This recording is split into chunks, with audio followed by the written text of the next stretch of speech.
Usap-usapan ngayon sa showbiz ang posibilidad na si Vice Ganda ay pipirma umano sa Star Magic at tuluyan ang iiwan ng matagal na niyang talent manager na Viva Artist Agency.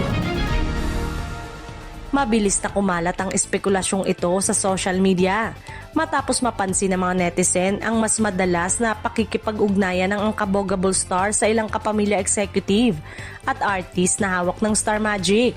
Ayon sa ilang taga-subaybay, tila malapit na umano si Vice Ganda sa pamunuan ng Star Magic, lalo na't nananatili siyang mainstay ng ABS-CBN sa pamamagitan ng It's Showtime at iba't ibang proyekto sa telebisyon at pelikula.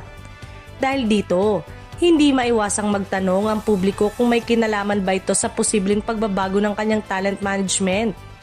Gayunpaman, wala pang opisyal na kumpirmasyon mula kay Vice Ganda sa Viva Artist Agency o sa Star Magic hinggil sa nasabing issue. Nananatiling tahimik ang kampo ng komedyante, kaya't marami ang nagsasabing maaaring chismis lamang ito o haka-haka ng mga netizen na mahilig magbasa sa pagitan ng mga galaw at post ng mga artista. Matatandaang matagal nang konektado si Vice Ganda sa Viva na siyang humahawak sa malaking bahagi ng kanyang karera sa pelikula at iba pang endorsement.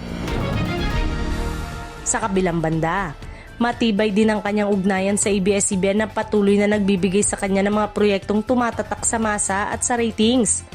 Sa ngayon, mananatili muna sa antas ng usap-usapan ng balitang ito hanggat walang malinaw na pahayag mula sa mga sangkot.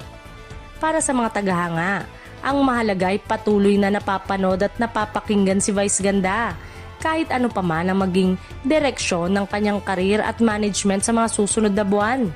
Samantala, nakapirma man sa Viva ang Unkabogable ay exclusive naman ito sa ABS-CBN contract para sa It's Showtime at ilang palabas ng Kapamilya Network.